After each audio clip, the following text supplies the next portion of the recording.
Hello, beautiful people.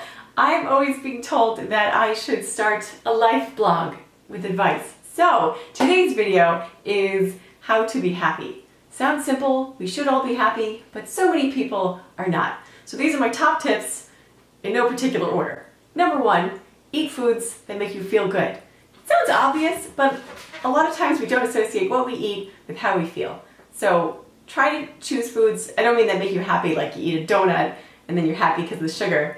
Nothing wrong with donuts, but foods that satiate you and leave you feeling good for a prolonged period of time.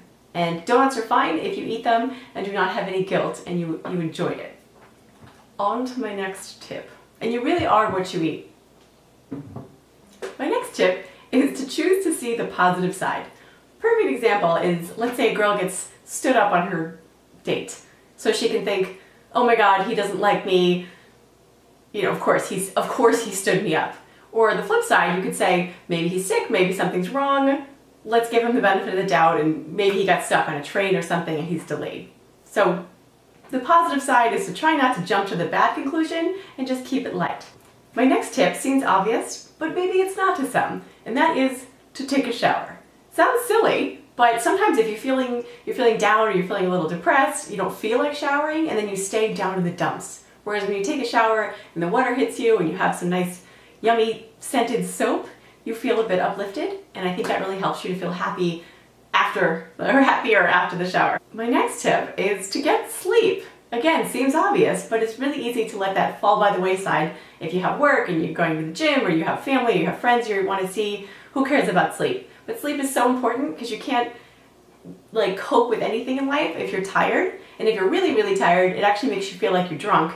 And it's very hard to manage dealing with anything in life when you're tired. I would say to be happy is to appreciate what you have, or appreciate the good things in life rather than focusing on the bad. This kind of corresponds with the positive point I was making, but it's a little different. Oh yes, I was talking about appreciate. So that means appreciate whatever it is you have in your life that you're lucky to have, or you can appreciate, whether it's your good health, your best friend, you like your eyes, you like your nails, whatever it is. Focus on those things rather than saying, oh, I don't like my balding head, I don't like my stomach. Whatever it is that you don't like, try to leave those things aside and find love for them, but in the meantime, focus on what you do love.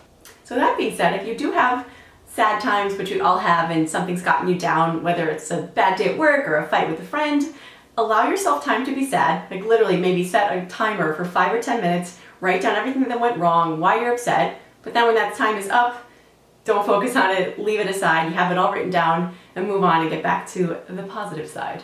My next tip for being happy is to get creative. Again, you might think, oh, that sounds silly, I don't need to use a coloring book. But you'd be surprised if you do something creative, whether it's singing, writing, doing poetry, I like to paint. It actually switches gears in your brain and can help you get back into being in a good mood. Pick up those paintbrushes. My last tip for how to be happy is to have funny distractions. So find a funny book or TV show or movie that, again, switches gears in your brain and helps you to get back on the bright side. My personal current favorite, if you haven't read it, is Amy Schumer's book, The Girl with the Lower Back Tattoo. Not Dragon Tattoo, The Girl with the Lower Back Tattoo. And the book is hilarious. It makes me laugh so hard I need to read it again. Well, it's been nice chatting with you. I will find more tips for you in my next video. Bye!